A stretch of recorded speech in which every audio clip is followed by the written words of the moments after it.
Hello students, welcome to my VR Study Point YouTube channel.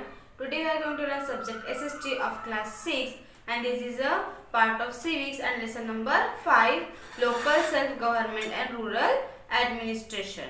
ठीक है, इस lesson में ये जो लेसन है वो लोकल सेल्फ गवर्नमेंट मतलब जो सामान्य जो खुद की जो गवर्नमेंट होती है ना, उसके बारे में और ग्रामीण जो प्रशासन होता है, रूरल में जो प्रशासन होता है ग्रामीण विभाग में, वो किस टाइप का होता है, ये हम इस लेसन में देखने वाले हैं। तो लेट्स स्टार्ट।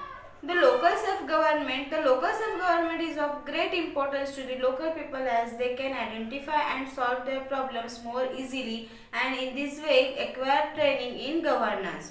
जो लोकल सेल्फ गवर्नमेंट जो होती है वो एक बहुत ही मतलब जैसे लोकल पीपल्स के लिए होती है, मतलब जो साधारण लोग होते हैं है ना, उनके लिए होती है। लोकल सेल्फ गवर्नमेंट मीन्स क्या होता है, जैसे खेड़े गांव में जैसे ग्राम पंचायत वगैरह बैठती थी है ना, वो जैसे 5 लोग बैठते थे, पंचायत बैठाते थे, मतलब गांव के ही लोग होते थे वो है ना। कुछ ऐसे गिने चुने जो बड़े लोग होते थे, ज्येष्ठ लोग होते थे, उनको चुनते थे वो पंचायत में और वो पंचायत बिठाते थे। वही फिर गांव में अगर कोई भी प्रॉब्लम होती थी तो वो उसी में सॉल्व करते थे। वो क्या है, एक लोकल सेल्फ गवर्नमेंट थी, उसी को लोकल सेल्फ गवर्नमेंट कहते हैं है ना। तो जो भी प्रॉब्लम्स होते थे वो इजीली उसमें सॉल्व हो जाते थे।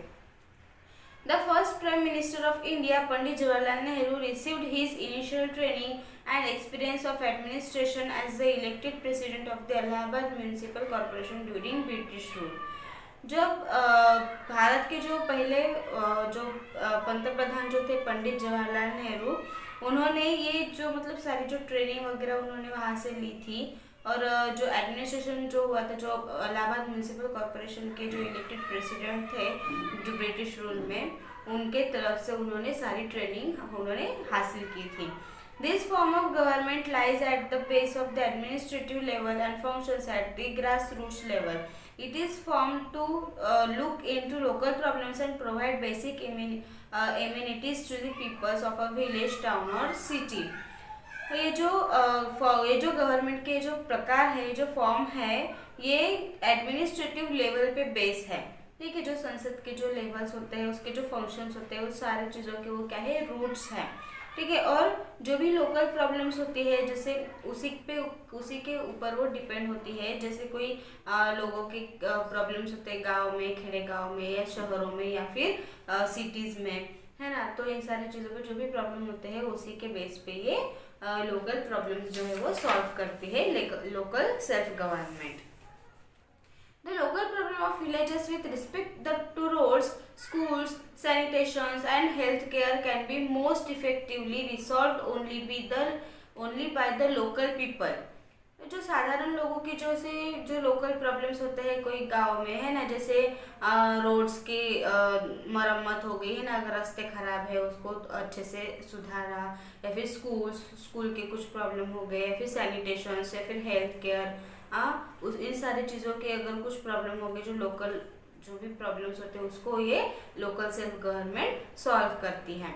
Local self government functions eight 2 levels, rural and urban. जो लोकल सेल्फ गवर्नमेंट है उसके 2 प्रकार होते हैं, एक ग्रामीण और एक शहरी। ठीक है, मतलब ग्रामीण गवर्नमेंट होती है और शहरी की भी अलग होती है। ठीक है, urban. At the rural level, it functions under Panchayat Raj system, a 3-tier system of जिला परिषद, ब्लॉक समिति एंड ग्राम पंचायत। ये जो रूरल लेवल पे जो भी लोकल सेल्फ गवर्नमेंट है, इनके 3 फंक्शंस होते हैं। पहला है पंचायत राज होती है, उसमें पंचायत राज सिस्टम होती है, और इसमें क्या होती है, जिला परिषद होती है, ब्लॉक समिति और ग्राम पंचायत, 3 समिति उसमें होती है पंचायत राज में। ठीक है, at the urban level the main local self governing bodies are municipal corporation, municipal council and city council. और शहरी में क्या होती है, अर्बन लेवल पे 3 सेल्फ गवर्निंग बॉडीज होती है। पहली है municipal corporation, second is municipal council और थर्ड इज सिटी काउंसिल। ठीक है, अब हम नेक्स्ट पॉइंट देखते हैं, need and importance of local self government. Local self government की ज़रूरत क्या है और उसका महत्व क्या है। The local self government is of great importance because of the following reasons. जो सेल्फ गवर्नमेंट के जो ग्रेट इंपॉर्टेंस है उसके कुछ रीजंस दिए हैं। इसमें फर्स्ट रीजन है local people know their problems well and hence can solve them better by taking part in the local governance. जो भी लोकल पीपल्स होते हैं वो उनको ये पता है कि उनके जो प्रॉब्लम्स हैं वो ज़्यादातर मतलब अच्छी तरीके से वही उसमें सॉल्व कर सकते हैं जो भी आपकी गवर्नमेंट है ना। तो इसीलिए लोकल गवर्नेंस के लिए को चुना गया है उनके प्रॉब्लम्स को सॉल्व करने के लिए। सेकेंड जो रीजन है वो है participation of the local people in the process of governance generates a spirit of cooperation and involves them in the decision making process. दूसरा जो रीजन है वो है कि जो भी जितने भी लोकल पीपल हैं वो इस गवर्नेंस के इसमें उनको पार्टिसिपेट करने का मौका मिलना चाहिए, ताकि जो भी साधारण लोग होते हैं उनको ये अधिकार होना चाहिए कि जो भी गवर्नमेंट में जो भी काम होते हैं उन सब में वो पार्टिसिपेट करें, उनका भी कुछ उसमें हाथ हो, है ना। जो भी डिसीजन लेने हैं उसका जो डिसीजन मेकिंग का भी अधिकार लोगों को मिलना चाहिए, ये भी एक सेकेंड रीजन है। थर्ड जो रीजन है वो है the local self government provides opportunities to the elected representatives to acquire training and experience in administration. जो भी लोकल सेल्फ गवर्नमेंट जो भी अपॉर्चुनिटीज है, जो भी चीज़ें, जो भी संधि प्रोवाइड करती है लोगों को, है ना, जो भी उसमें इलेक्टेड लोग होते हैं वो उनको वो ट्रेनिंग दी जाती है, वहाँ पे उनको वो एक्सपीरियंस दिया जाता है, उसके हिसाब से वो लोगों को अपॉर्चुनिटीज देते हैं। तो ये भी एक तीसरा रीज़न है, उसका इम्पोर्टेंस है। और चौथा है the local self government lightens the burden of on the central and state governments and provides a link between the people and the central government. जो चौथा जो इम्पोर्टेंट जो सेल्फ गवर्नमेंट की जो ज़रूरत है वो किस लिए है कि जो लोकल सेल्फ गवर्नमेंट है ये सेंट्रल लेवल और स्टेट लेवल की जो गवर्नमेंट है उसका जितना भी बर्डन, जितना भी उसको उन पर जो भार होता है उसको वो हल्का करती है, ठीक है। मतलब जो राज्य के लेवल पे जो भी गवर्नमेंट होती है, जो भी सरकार होती है, उनको मतलब ये छोटे मोटे जो गांव की जो छोटे मोटे प्रॉब्लम्स है ये लोकल सेल्फ गवर्नमेंट संभालते हैं, तो इसलिए उनका जो भार है वो क्या हो जाता है, हल्का हो जाता है, उनका जो बर्डन है वो कम हो जाता है। और ये जो लोकल सेल्फ गवर्नमेंट है ये लोगों के बीच में और सेंट्रल गवर्नमेंट इन दोनों के बीच का क्या है, एक लिंक है, मतलब दोनों को वो जोड़े रखता है, ये एक मेन रीजन है। Okay, next point is Panchayati Raj system. The present form of the panchayati Raj administration is a 3-tier system wherein the basic unit is the gram panchayat. A group of gram panchayats are organized to constitute a block samiti. The block samiti functions under the जिला परिषद। मतलब ये जो पंचायत राज जो है इसके तीन जो भी 3-tier सिस्टम्स है जो मैंने स्टार्टिंग में बताया आपको कौन कौन से थे। इसमें पहला है ग्राम पंचायत, ठीक है, जो बेसिक उसका यूनिट है ग्राम पंचायत, और ग्राम पंचायत के जितना जो भी पूरा ग्रुप है वो ऑर्गेनाइज होता है, जो भी ऑर्गेनाइज किया जाता है वो किसके अंडर में किया जाता है, किसी के कॉन्स्टिट्यूट में, ब्लॉक समिति के, ठीक है। और जो ब्लॉक समिति है वो जिला परिषद के फंक्शंस में आती है।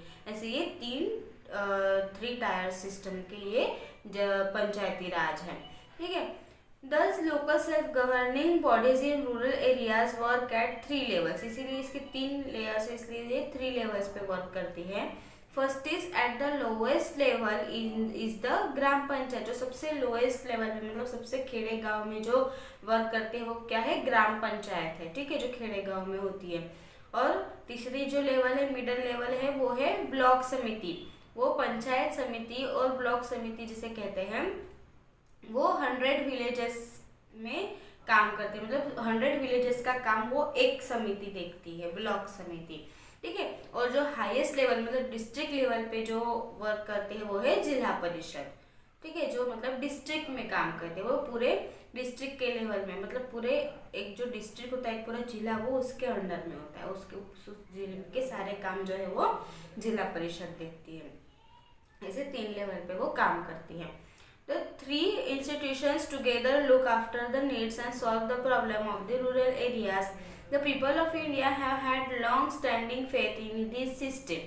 ये जो 3 इंस्टीट्यूशन जो है वो एक साथ जब आते हैं तो वो पूरे रूरल एरिया के पूरे जो प्रॉब्लम्स है वो पूरे मिलके सॉल्व करती है। और जो भी भारत के जितने भी लोग हैं वो उनको इस पर पूरी तरीके से पूरा भरोसा भी है इन तीनों सिस्टम्स पे। During British rule, the system went out of practice as the British were not interested in village economy and administration.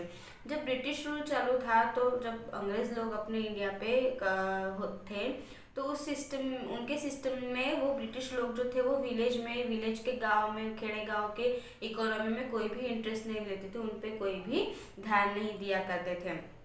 Mahatma Gandhi considered panchayat to be the foundation of an independent and self sufficient India. Mahatma Gandhi ने ही ये पंचायत जो भी राज चल रहा है इसको महात्मा गांधी ने ही इसको फाउंड किया है, फाउंडेशन उनका ही है ये। जो भारत जब इंडिपेंडेंट हुआ और सेल्फ सफिशिएंट हुआ तब इंडिया में पंचायत राज स्टार्ट शुरू किया गया। The present form of the Panchayati Raj administration was formed on the basis of the recommendations of the Balwant Rai Mehta Committee in 1957। जब पंचायती राज जब एडमिनिस्ट्रेशन स्टार्ट हुआ तो इसकी किसके ऊपर बेसिस था? जो 1957 में बलवंत राज मेहता कमेटी एक स्थापन की गई, उसके ऊपर ये बेस है, उस कमेटी के ऊपर। In 1958, the first Panchayati Raj system was organized at 3 levels: the village, block and district level। ठीक है, ये जो पंचायती राज स्टार्ट हुआ कब हुआ? 1958 में इन तीनों लेवल्स पे स्टार्ट हुआ। ठीक है, जो विलेज, ब्लॉक और डिस्ट्रिक्ट लेवल पे। Literally a panchayat is a committee of 5 elected elders और पंचास who are respected members of a village। जैसे मैंने स्टार्टिंग में बताया, एक गांव के कुछ 4-5 लोग ऐसे जो बड़े ज्येष्ठ हो, थोड़े से मतलब समझदार, ऐसे कुछ गांव के जो मुखिया जो लोग होते हैं उनको वो चुनते हैं और उनको वो 5 लोगों को मिलके वो पंचायत समिति वो बनाते हैं। ठीक है, पंचायत राज वो उसके पंचायत की कमेटी वो बनाते हैं गाँव में।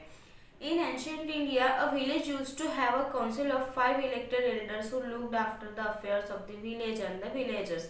और विलेज में विलेज के जो काउंसिल्स होते हैं उसमें भी 5 लोग ऐसे इलेक्ट किए जाते हैं, एल्डर लोग, और जो गांव के और गांव वालों की जो भी प्रॉब्लम्स होते हैं, जो भी उनके अफेयर्स होते हैं उन सारों को वो देखते हैं और उनको सॉल्व करते हैं।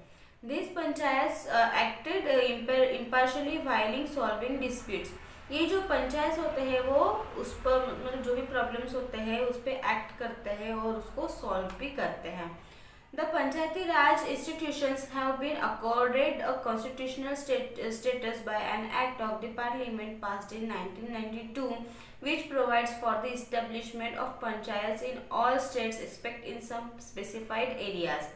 और जो पंचायती राज के जो इंस्टीट्यूशंस होते हैं वो कॉन्स्टिट्यूशन के हिसाब से, कॉन्स्टिट्यूशन के स्टेटस के एक्ट के हिसाब से वो बने जाते हैं और पार्लियामेंट में वो 1992 में वो पास भी हुआ था, उनका जो एक्ट बना था पंचायत राज का, और जिसमें ये प्रोवाइड किया गया था, उसमें वो इस्टेब्लिश किया गया था कि पंचायत के जो भी मतलब स्पेसिफाइड जो भी एरिया है वो उनको उतना एरिया दिया जाए, ये उसमें डिसाइड हुआ था।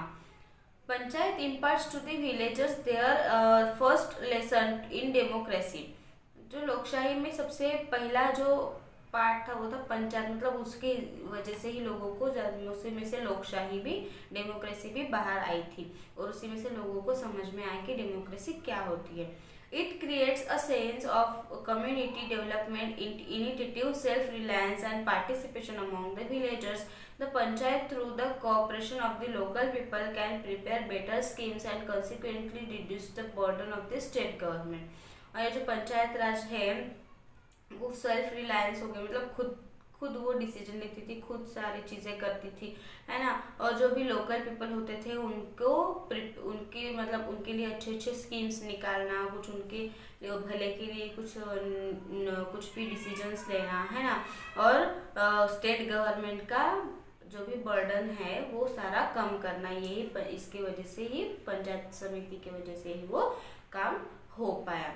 तो स्टूडेंट्स आज का ये जो लेसन का पार्ट 1 था, ठीक है, यहीं पे ख़त्म होता है। अगर इस आज के पार्ट 1 से रिलेटेड अगर आपको कोई भी डाउट हो तो आप मुझे कमेंट बॉक्स में ज़रूर पूछें। Thank you.